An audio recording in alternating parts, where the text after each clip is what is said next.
السلام عليكم. أهلا بكم في عالم التطبيقات. لو انت مهتم بالجديد والمفيد في عالم التطبيقات، تقدر دلوقتي تشترك في القناة وتفعل الجرس عشان يوصلك مننا كل يوم جديد ومفيد في عالم التطبيقات، ونقدر نشرح لك كل التطبيقات اللي تهمك في حياتك، سواء كانت تطبيقات محلية أو تطبيقات عالمية، زي تطبيقات العقارات، تطبيقات السيارات، التطبيقات اللي بتسرق بياناتك وبتستنزف حساباتك، وكمان تطبيقات التعارف. النهاردة هنتكلم عن تطبيق ناو ماني. التطبيق ده هو الطريقة الأسهل وأكثر أمانا لإرسال الأموال إلى وطنك. التطبيق ده مساحته 37 ميجا بايت، وحجم عمليات التنزيل ليه أكتر من 100 ألف عملية تنزيل تمت للتطبيق إلى الآن. دلوقتي تطبيق ناو ماني هيقدم لك حسابات الأموال عبر الهاتف المحمول لآلاف الأشخاص مثلك. التطبيق ده بيساعد العمال المهاجرين في الشرق الأوسط للسيطرة على أموالهم. يعني تطبيق الهاتف المحمول الخاص بيك بيمكنك من الحصول على أموال وإدارة أموالك من هاتفك المحمول، وبعد إرسال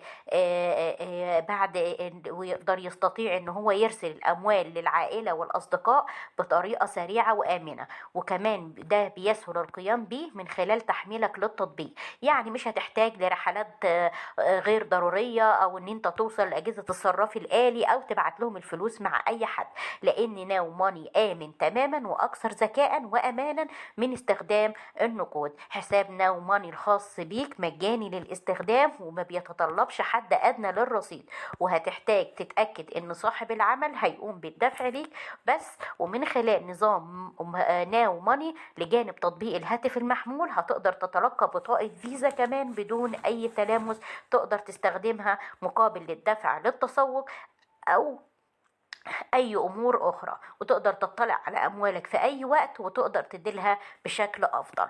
دلوقتي هتقدر ترسل الأموال للمنزل والوطن بطريقة سهلة جدا من على هاتفك المحمول من دون الحاجة للسير إلى الصرافة، وتقدر تدفع للزملاء أو زملاء العمل اللي ليهم كمان حسابات على ناو ماني، وترسل الأموال مباشرة من هاتفك لهاتفهم دون الحاجة إلى نقود. أتمنى أكون وصلت التطبيق بشكل سهل وبسيط، وياريت بعد تحميل التطبيق كل واحد يقول رأيه في التعليقات، سواء كانت تعليقات إيجابية أو تعليقات سلبية، علشان كلنا نستفيد من التطبيق.